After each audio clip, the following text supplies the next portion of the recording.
එවකට අග්‍රාමාත්‍ය දුරේදරු රනිල් වික්‍රමසිංහ මහතා හොර රහසේ අත්සන් කළ සරණ විරාම ගිවිසුමින් සිදු වූයේ ආරක්ෂක හමුදාවන් කඳවුරුගත වී එල්.ටී.ටී. ත්‍රස්තවාදීන් ශක්තිමත් වීම බව ජනතා විමුක්ති පෙරමුණේ පාර්ලිමේන්තු මන්ත්‍රී විමල් වීරවංශ මහතා පවසයි.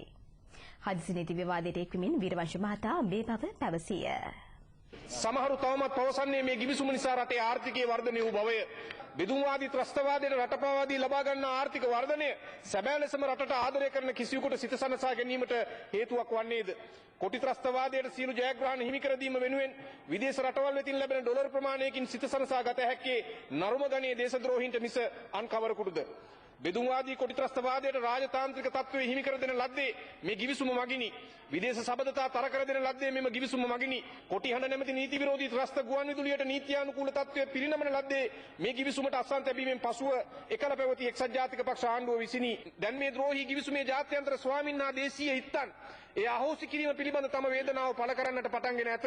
එම වේදනාව ඔවුන් වෙත උරුම කර නොදී රටට ලබා දිය හැකි කිසිදු ජයග්‍රහණයක් නොවන බව අපි දැඩිව විශ්වාස කරමු. එබැවින් අප ආණ්ඩුවට අවධාරණය කරමු ඉදිරියට තමන් ලද මේ පියවර අනුවම යමින් බෙදුම්වාදී කොටි ත්‍රස්තවාදයේ තහනම් සංවිධානයක් බවට පත් කරන මෙන්ය.